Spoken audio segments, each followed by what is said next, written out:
E aí, gente, hoje eu vim trazer para vocês um poema do Edgar Allan Poe chamado Sonho Dentro de um Sonho. Eu vou começar esse vídeo falando um pouquinho sobre quem foi Edgar Allan Poe, depois eu vou falar sobre a filosofia da composição, depois eu vou falar sobre o falso despertar, depois sobre empirismo, sobre concepção da realidade e por fim eu vou fazer a análise. Esse vídeo vai ficar um pouco maior do que os vídeos anteriores, mas acho que tudo isso é necessário para a gente ter um maior domínio e para ficar mais legal, com uma interpretação mais ampla do que o Edgar Allan Poe quis dizer com o poema. Round 1. Fight! Quem foi Edgar Allan Poe? Edgar Allan Poe, ele foi autor, poeta, editor e crítico literário dos Estados Unidos. Ele foi integrante do movimento do romantismo e ele é muito conhecido pelas histórias macabras e misteriosas. Ele foi um dos primeiros escritores dos Estados Unidos a escrever contos também. Ele é considerado como o inventor do gênero ficção policial e ele também recebeu créditos pela contribuição com o gênero da ficção científica. Ele também foi o primeiro escritor reconhecido a tentar ganhar vida só com a escrita. E por essa tentativa ele acabou levando uma vida financeira meio complicada. Quando ele era jovem, ele acabou ficando órfão da mãe e a mãe morreu pouco tempo depois do pai ter abandonado a família. Ele acabou sendo acolhido por um casal, só que esse casal nunca adotou o Edgar Allan Poe de forma formal. Ele acabou cursando um semestre na Universidade da Virgínia, só que nesse tempo que ele cursou, ele passava a maior parte do tempo dele entre bebidas e mulheres. Aí nesse período que ele estava na universidade, ele teve uma discussão muito séria com o pai adotivo e ele acabou fugindo de casa para se alistar nas Forças Armadas. Ele acabou passando 2 anos nas Forças Armadas e depois ele foi dispensado. Então, depois de falhar como um cadete, ele acabou abandonando a família adotiva dele. A carreira dele começou de forma humilde, com a publicação de uma coleção de poemas chamada Tamerlane and Other Poems, de 1827. E um tempinho depois ele acabou mudando o estilo dele para a prosa. Ele passou muito tempo trabalhando em jornais, em revistas, e por isso ele acabou sendo reconhecido pelo estilo da crítica que ele fazia. Aos 27 anos, o Edgar Allan Poe se casou com a sua prima, que então na época tinha 13, e ele se casou em segredo, em 1845. Ele publicou o poema The Raven, O Corvo, em 1847 e foi um sucesso instantâneo. É um dos poemas mais conhecidos, se não o mais conhecido, do Edgar Allan Poe. Round 2. Fight! Falando da filosofia da composição. A filosofia da composição é um ensaio que foi escrito pelo Edgar Allan Poe e ele vai tentar explicar de uma forma teórica como que bons escritores escrevem quando eles escrevem bem. Ele vai tentar achar uma forma teórica, uma receita passo a passo para conseguir escrever bem também. E ele vai concluir que o comprimento, o tamanho do texto e a unidade de efeito, que eu vou falar em breve, são 2 fatores extremamente importantes. Ele vai utilizar o próprio poema dele, O Corvo, The Raven, para exemplificar esse processo de produção. Então, ele, primeiro de tudo, ele vai rejeitar essa ideia de que escrever é um dom, é algo inato para a pessoa, é uma coisa de artista, e ele vai tentar provar que escrever é um processo analítico, que você precisa ter técnica e que existem alguns detalhes que você precisa seguir para conseguir produzir uma boa obra. Então, segundo o Edgar Allan Poe, o trabalho dele com o poema O Corvo começou com as considerações. Ele começa com a história na cabeça dele e ele pensa o que aquela história vai produzir no leitor. Qual é o intuito daquela história, qual é o objetivo, qual vai ser o tamanho dessa história, qual vai ser o efeito que ele quer causar no leitor, através de que forma, de que técnica, de que sentimento que ele vai passar para o leitor, o impacto que ele quer que o leitor tenha. Então, em primeiro lugar, consideração inicial. Extensão. Primeiro de tudo, ele vai considerar qual vai ser o tamanho desse poema. Se esse poema vai ser grande, se ele não vai ser tão grande, vai ser curto. Porque se o poema for muito grande e o leitor não conseguir começar e terminar, o seu efeito que você vai causar no seu leitor, não vai ser inteiro de uma vez, ele vai ser quebrado.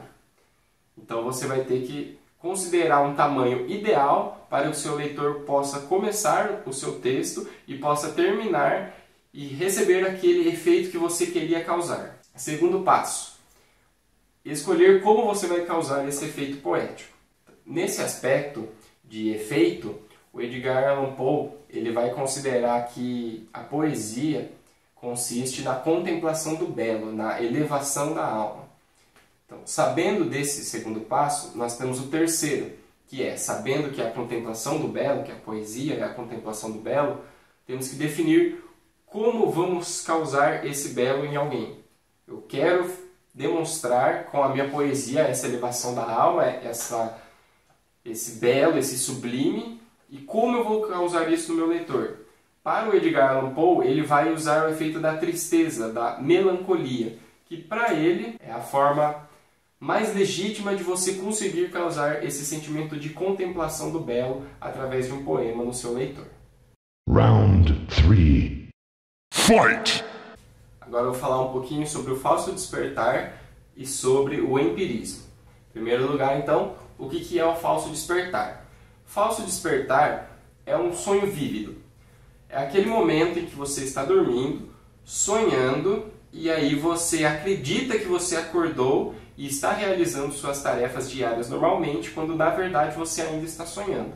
Então você está sonhando, dormindo, sonhando, e de repente você acha que você acordou e você está realizando tarefas comuns, como, por exemplo, ir ao banheiro, escovar o dente, trocar de roupa, ir para o trabalho, etc.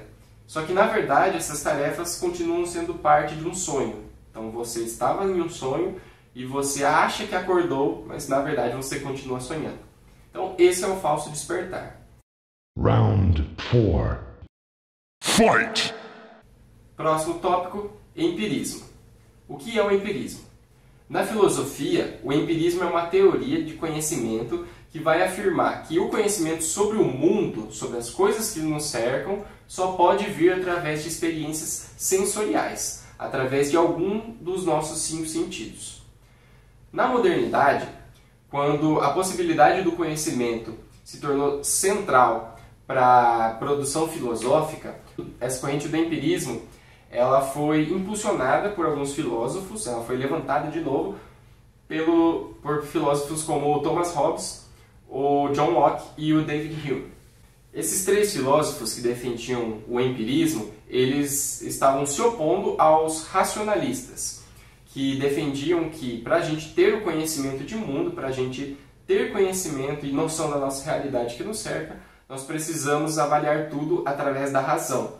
Somente a razão seria o único meio pelo qual conseguiríamos ter conhecimento verdadeiro. Só através da razão que nós teríamos certezas absolutas. Então, basicamente, o empirismo vai defender que todo conhecimento vai vir da experiência prática e que a gente tem essa experiência prática no nosso cotidiano.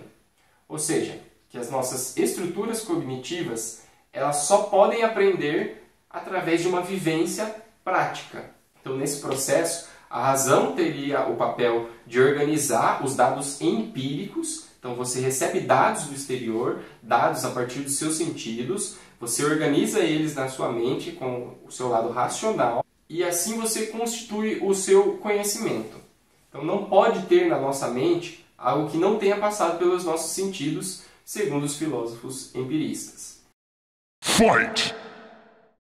Agora vamos para a parte da concepção da realidade, que é uma parte que eu particularmente gosto muito.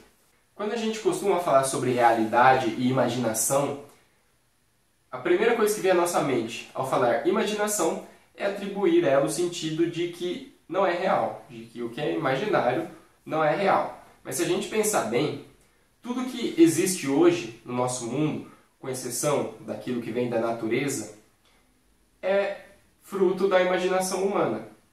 Podem ser coisas concretas ou abstratas. Por exemplo, construções são frutos da imaginação humana, que são concretos. Religiões são frutos da imaginação humana, que são abstratos. Mas de toda forma, tanto a religião quanto uma construção existem e são frutos da imaginação. Eu trouxe aqui então para a gente começar esse assunto de existência / realidade, a filosofia do René Descartes. O René Descartes tem uma frase muito famosa que provavelmente todo mundo já ouviu pelo menos uma vez, que é: penso, logo existo. O que ele vai trazer com essa frase? Em primeiro lugar, ele vai colocar o eu, como indivíduo, como fundamento da filosofia dele, como o argumento para fundamentar a filosofia dele. E o que ele quer dizer com essa frase? De forma resumida, eu posso duvidar de que eu existo, posso duvidar de que você que está vendo esse vídeo exista, posso duvidar de que qualquer coisa exista, qualquer um exista, mas não posso duvidar de que eu estou pensando. Posso duvidar de que eu esteja pensando certo ou não, mas que eu estou pensando.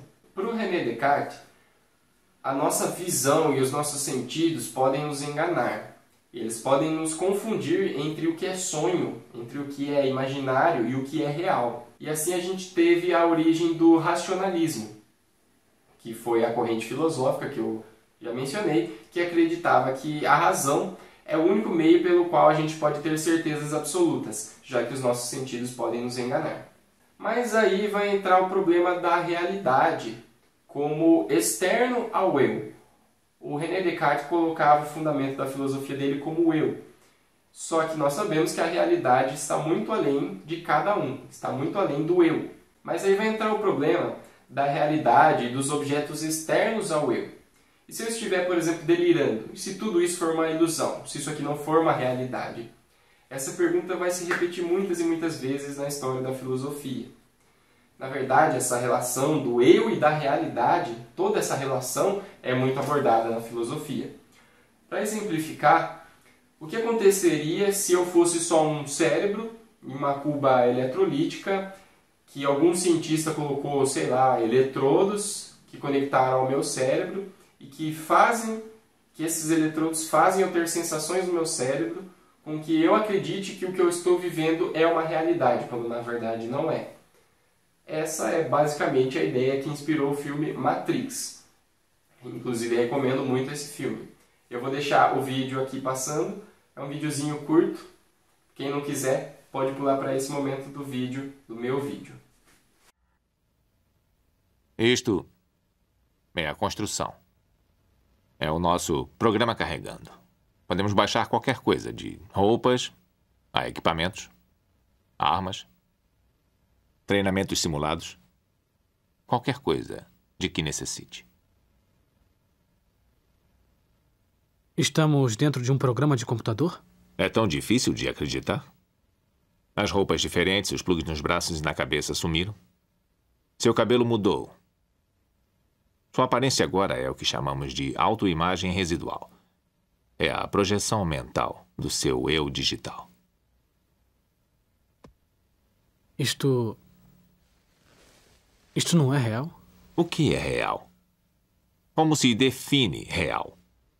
Se você se refere ao que pode sentir, cheirar, provar e ver, então real são apenas sinais elétricos interpretados pelo seu cérebro. Este é o mundo que você conhece. O mundo como ele era no final do século XX. Ele existe hoje apenas como parte de uma simulação neurointerativa, que chamamos de Matrix. Você tem vivido em um mundo de sonho. Este é o mundo como existe hoje. Outro pensador que eu trouxe aqui é o George Berkeley. Ele foi um filósofo idealista irlandês e ele trouxe uma teoria muito interessante chamada de imaterialismo. De forma resumida, para não prolongar tanto o assunto, o que a gente pode tirar dessa teoria dos conhecimentos do Berkeley? Que os objetos, eles são do jeito que eles são. Por exemplo, uma cadeira, um objeto simples, uma cadeira, ela é do jeito que é, ou o meu cérebro interpreta a cadeira do jeito que ela é, quando na verdade, na realidade, em alguma realidade que não é esta, a cadeira tem um outro jeito, não sei, uma outra textura, uma outra cor. Então, o que me garante que o que eu estou vendo e sentindo, que a ideia que eu tenho na minha cabeça de uma cadeira é exatamente aquilo, que a cadeira é daquele jeito.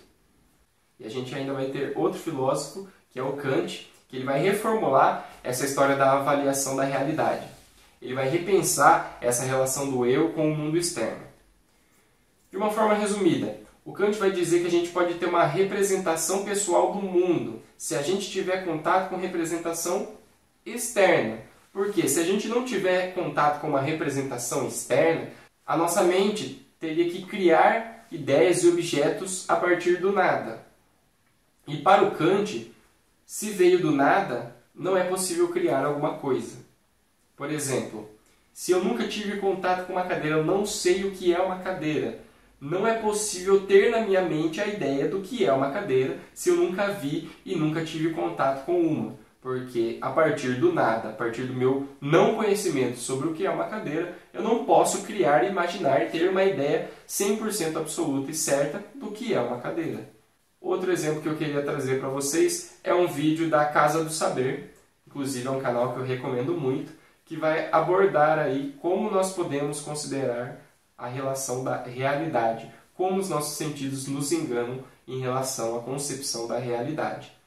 De novo, quem não quiser ver esse vídeo da Casa do Saber que eu vou deixar a seguir, pode pular o meu vídeo para esse tempo aqui. Ilusão é um engano dos sentidos, trocando a aparência real por uma falsa. Veja nesse exemplo. Aqui, de um lado, temos um círculo central rodeado por círculos maiores. E do outro lado, um outro círculo rodeado por círculos menores. Quando comparamos os círculos centrais, nós percebemos como diferentes. E se deixarmos apenas os círculos centrais, nós vemos que são iguais. E o que acontece se a gente volta para a imagem original? Mesmo sabendo que os círculos são iguais, nós não conseguimos interpretar a realidade e vemos como diferentes. Final round. Fight! Vamos então para a análise do poema agora. O que esse poema vai questionar? Esse poema, escrito pelo Edgar Allan Poe e publicado em 1849, vai questionar como alguém pode distinguir a realidade da fantasia. E aí ele vai fazer isso através da pergunta: será que tudo isso não será só um sonho dentro de um sonho? A estrutura poética, de forma geral, ela se altera bastante nesse poema. A métrica, ela não é estável, ela vai variando. E essa variação da estrutura vai causar como resultado um efeito meio caótico, meio nebuloso. As rimas do poema também não seguem um padrão de repetição, pelo mesmo motivo. Se a gente fosse transformar essas rimas em um esquema, a gente ia ter mais ou menos isso aqui do lado. O único ponto de equilíbrio das rimas é que uma vez em cada uma das duas estrofes, nós temos 3 rimas iguais. Vamos agora então para a análise da estrofe 1 do nosso poema. O poema vai começar com o eu lírico dando um beijo de despedida, que aparenta ser uma despedida permanente de alguém importante, e esse beijo ele dá na testa da outra pessoa. Pra gente, hoje, um beijo na testa seria algo até fofo, mas por Edgar Allan Poe, na época, era considerado um jeito melancólico de se despedir. E enquanto o lírico está se despedindo da pessoa, ele pede para contar ou para revelar uma coisa, que os dias com essa pessoa foram só um sonho. Esse fato ele vai ser confirmado assim que eles se separam, e o eu lírico ele vai ficar admirado com o tempo que eles passaram juntos, entrando num estado de transe. Porém, como esse sonho, que é o tempo que eles viveram juntos, ele é rompido de repente, ele é quebrado de repente, o eu lírico começa a se perguntar se realmente foi real e se o que ele viveu antes, na verdade, não tinha sido imaginação. Embora o eu lírico ele esteja se despedindo, ele parece estar mais desorientado, mais perdido e confuso do que realmente estar se separando dessa pessoa amada. O eu lírico também vai mencionar a esperança e sobre o papel que ela vai desempenhar. Então, de forma aparente, a esperança é tudo que vai restar para o eu lírico, e ele vai considerar que, enquanto existir esperança, até quando ele sonhar, esse sonho pode se parecer com a realidade. Até mesmo um sonho pode se confundir com a realidade, enquanto ele tiver esperança. Aí a gente começa a ficar confuso se essa despedida é real ou se é uma memória do eu lírico. No final da primeira estrofe, nós temos o tema central do poema com os versos: tudo o que vemos ou transparecemos é nada além de um sonho dentro de um sonho. Então eu entendo que quando ele diz um sonho dentro de um sonho, o autor vai fornecer a ideia de que a existência humana ela é só uma parte de um sonho elaborado dentro de um sonho compartilhado por todos que estão na sociedade. Essa interpretação de que nós vivemos um sonho dentro de um sonho compartilhado leva a concluir que a nossa experiência sensorial, o que nos lembra o empirismo, ela pode ser uma alucinação, talvez ela não passe de uma alucinação ou de uma ilusão, e que a gente só consegue conhecer a realidade rompendo com essa ilusão. Porém, como, segundo o autor, de acordo com a minha interpretação, nós vivemos um sonho pessoal dentro de um sonho compartilhado, mesmo que eu consiga romper com esse sonho primário, com esse sonho pessoal, eu ainda vou estar dentro de um sonho compartilhado. Ou seja, mesmo que eu consiga romper com essa primeira realidade, com esse primeiro sonho, eu ainda vou estar dentro de outro sonho. Agora vamos para a análise da segunda estrofe. E nós vamos ter que o eu lírico ele vai se imaginar, vai começar a estrofe se imaginando em uma praia ensolarada. E nessa praia, ele vai pegar um pouquinho de areia nas mãos e ele vai observar as ondas do mar. Aí entra outro detalhe, a gente não sabe se ele está imaginando esse momento dele na praia ou se ele já vivenciou esse momento na praia. Essa confusão de não saber se ele já viveu, se ele está vivendo, se é uma imaginação, demonstra de novo a desorientação, a confusão do eu lírico. Logo em seguida, através de uma metáfora, o eu lírico vai demonstrar para a gente o pensamento dele em relação à passagem do tempo. Ele vai considerar que os grãos de areia são como se fosse o tempo. E o fundo que ele menciona no poema seria o oceano. Então, para o eu lírico, o que é a passagem do tempo? É como você tentar segurar grãos de areia na sua mão.